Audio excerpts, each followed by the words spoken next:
Halo teman-teman, kembali lagi bersama Kamar Film.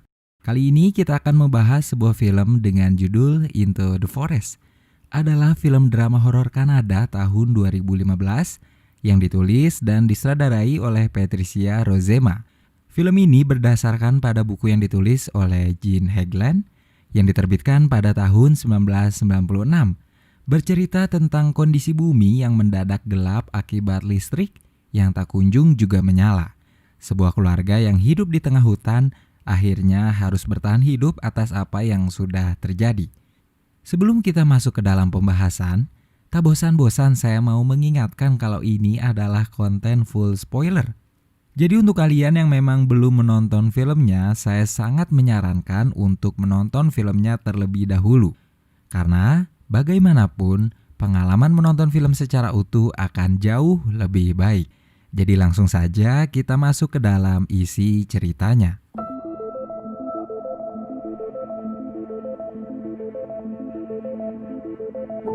Film dibuka dengan memperlihatkan di suatu rumah di tengah hutan, tinggal seorang ayah bersama dua orang anak perempuannya. Yang paling besar bernama Eva, yang sekarang sibuk berlatih tari. Dan yang kedua bernama Neil, yang sekarang sibuk di depan komputer canggihnya. Teknologi memang sudah secanggih itu. Namun, tiba-tiba saja listrik padam dan sinyal mendadak menghilang. Semua menjadi gelap. Tak lama kemudian, Neil keluar untuk mengambil lampu senter di mobil. Namun ia tak sadar, ketika ia menutup pintu mobil, pintu itu kembali terbuka. Keesokan harinya, saat mereka bertiga akan pergi ke kota untuk membeli bahan bakar, mereka kaget karena pintu mobil terbuka. Dan masalah baru muncul, di mana mobil tersebut tak bisa dinyalakan karena bahan bakarnya habis, mungkin saja diambil oleh orang lain. Robert, sang ayah, mencoba memperbaiki mobil tersebut agar bisa menyala. Namun usaha tersebut tak berhasil. Dalam kegelapan, Eva terus berlatih tari di kamarnya dibantu cahaya lilin di antaranya. Karena listrik memang masih belum nyala hingga di mana malam tiba. Bahkan sekarang, saluran radio sudah tak ada lagi yang bisa didengarkan. Semua benar-benar kehilangan sinyal dan koneksi internet. Sekarang sudah 10 hari berlalu dan listrik masih juga belum menyala. Tapi hari ke-10 Robert mendapatkan sebuah ide brilian di mana ia bisa menjalankan mobil dengan bantuan gergaji mesinnya. Dan akhirnya kini mereka bisa pergi ke pusat kota setelah 10 hari terjebak di rumah tanpa listrik dan tanpa internet. Sialnya, ketika mereka sampai di pusat perbelanjaan, semua barang-barang sudah hampir habis. Sepertinya sudah banyak yang terjadi dalam 10 hari belakangan ini. Untung saja karena Robert memiliki uang, mereka bisa membeli bensin dan beberapa kebutuhan lainnya yang disimpan oleh Stan, sang pemilik toko. Kemudian setelah itu mereka bertiga berpisah untuk melakukan kesibukannya masing-masing. Eva berlatih tari di kampusnya, sedangkan Neil bertemu dengan kekasihnya. Malamnya mereka pun kembali pulang dijemput oleh Robert di pusat kota. Keesokan paginya, saat mereka bertiga sarapan, Robert memutuskan untuk sementara waktu agar tidak dulu pergi ke kota. Mereka harus tetap diam di rumah sampai listrik kembali nyala. Karena memang rumah aman untuk mereka, apalagi mereka punya segalanya, makanan, bahan bakar. Jadi jelas diam di rumah adalah keputusan yang tepat saat ini. Lalu mereka pun kembali menjalankan rutinitasnya. Eva berlatih tari, Neil belajar di kamarnya, dan Robert memotong kayu di hutan tak jauh dari rumah. Sampai-sampai suara gergaji mesinnya pun memang masih terdengar oleh Eva dan Neil. Beberapa saat kemudian, terdengar suara teriakan yang sangat keras dari ayah mereka. Lalu Eva dan Neil pun langsung berlari menghampiri ayahnya, di mana kakinya sudah banyak mengeluarkan darah akibat gergaji mesin yang mengenai pahanya. Robert tahu ia takkan selamat karena darah yang keluar sangat banyak. Eva dan Neil pun tak bisa apa-apa selain menangis dan meminta ayahnya untuk tetap kuat dan bertahan. Namun itu tak terjadi. Robert meninggal dunia, meninggalkan kedua anaknya dalam keadaan dunia yang memang sedang tidak baik-baik saja. Eva dan Neil pun menguburkan ayahnya di hutan dengan perasaan yang masih tak percaya bahwa ayahnya kini sudah tiada. Hari demi hari, minggu demi minggu, mereka lewati dengan perasaan kehilangan dan kesedihan. Sampai akhirnya 2 bulan sudah berlalu dan listrik belum juga menyala. Dunia masih gelap gulita. Tak ada kabar apapun kapan listrik akan menyala kembali. Iva yang berlatih tari terus-menerus menggunakan metronom mulai merasa kesal dan bosan. Akhirnya ia pun ambil 1 galon bensin yang dibeli ayahnya sewaktu di kota dan ingin menggunakannya untuk menyalakan listrik menggunakan generator.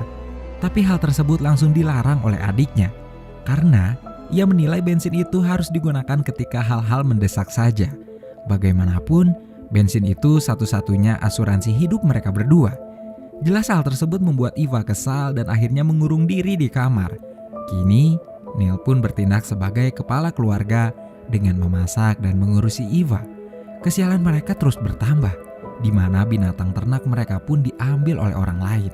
Sampai akhirnya, mereka kembali berbaikan setelah Neil menangis histeris di tengah tidurnya akibat mimpi buruk yang ia alami. Hari-hari menjadi berbeda. Mereka kini sudah terbiasa dengan kegelapan. Hanya lilin yang sekarang bisa menyinari mereka ketika malam tiba. Kemudian di suatu malam, setelah berbulan-bulan mereka terjebak di sana tanpa listrik, seseorang tiba-tiba mengetuk pintu mereka. Neil langsung mengambil senjata milik ayahnya, ditemani Iva di belakangnya. Dan ternyata seseorang yang datang adalah Ellie, kekasih dari Neil, lengkap dengan tas besar yang ia bawa. Dengan makanan yang tersisa, kini mereka bertiga pun makan malam bersama.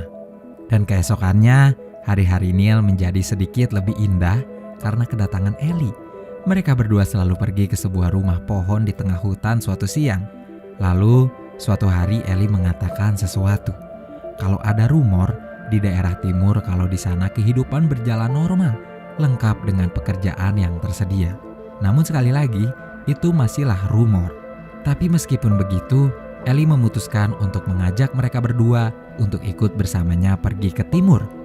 Neil jelas ingin ikut bersama Ellie, tapi Iva tidak. Ia memutuskan untuk diam di sana. Dengan berat hati, akhirnya Neil pun pergi meninggalkan kakaknya seorang diri dan memulai perjalanan menuju timur bersama kekasihnya, yaitu Ellie.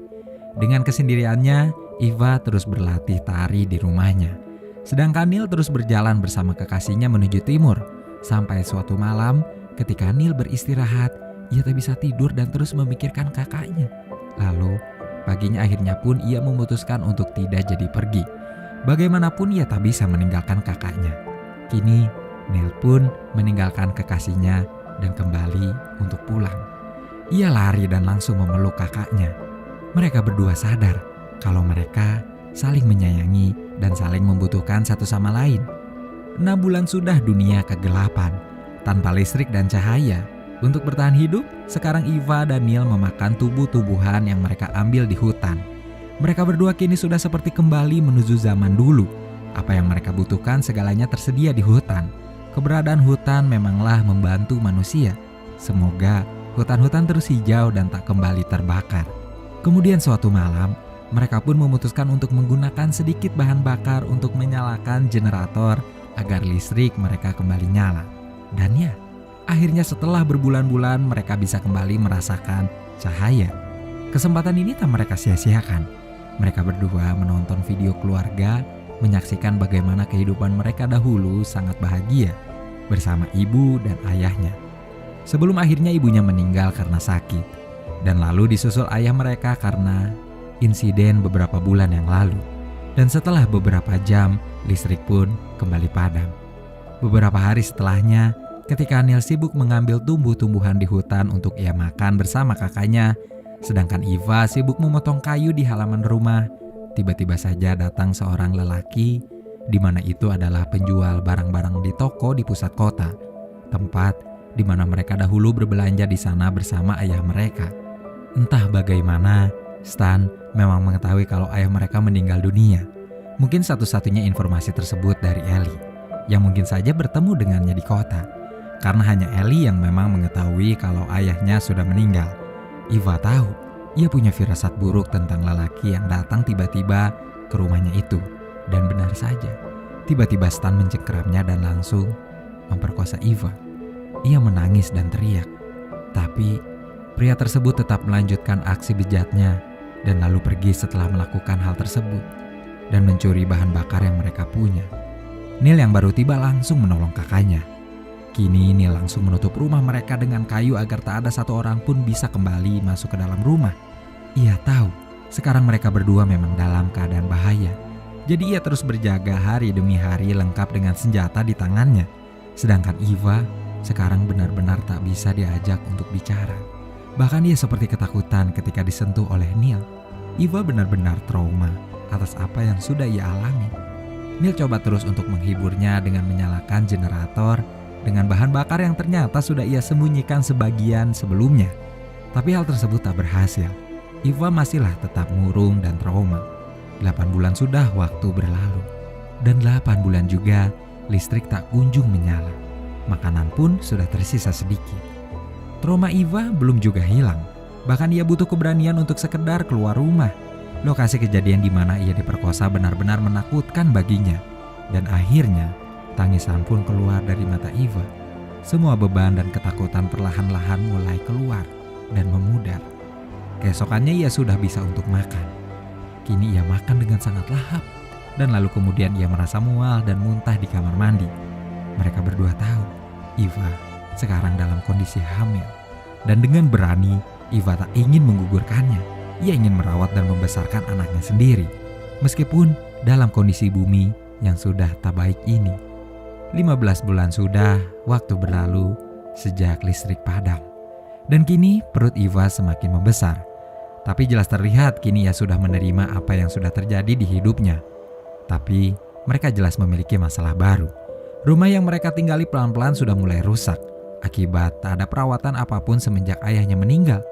Apalagi hujan turun terus-menerus, membuat kayu-kayu rapuh. Dan di saat bersamaan, Eva mulai kesakitan. Ia dalam tahap kontraksi, menandakan sebentar lagi ia akan segera melahirkan. Tapi mereka sadar, rumah yang mereka tinggali sudah tak aman untuk Eva melahirkan. Akhirnya Neil memutuskan membawa Eva menuju rumah pohon di tengah hutan. Di tengah badai hujan yang begitu deras, Neil pun membantu kakaknya untuk melahirkan. Tentu saja proses ini begitu menyakitkan bagi wanita. Makanya bagaimanapun jasa seorang ibu kepada kita memang tak akan pernah bisa terbayarkan oleh apapun. Dan sekarang akhirnya anak itu pun lahir. Eva menangis melihat betapa lucu dan imut anaknya. Tangis itu bukanlah tangis kesedihan, tapi tangis bahagia seorang ibu. Badai sudah berlalu. Kini mereka pun kembali ke rumah, di mana rumahnya kini sudah benar-benar hampir hancur seluruhnya. Banyak atap yang sudah runtuh. Eva tahu mereka tak lagi bisa tinggal di rumah itu, karena memang rumah itu sudah tak aman. Suatu waktu rumah itu bisa saja runtuh. Dengan berat hati, Neil pun setuju atas ide kakaknya untuk membakar rumah. Karena hal itu dilakukan untuk membuat orang-orang tak mengetahui keberadaan Neil dan Eva. Di lubuk hati paling dalam, Eva memang masih takut jika pemerkosa itu datang lagi.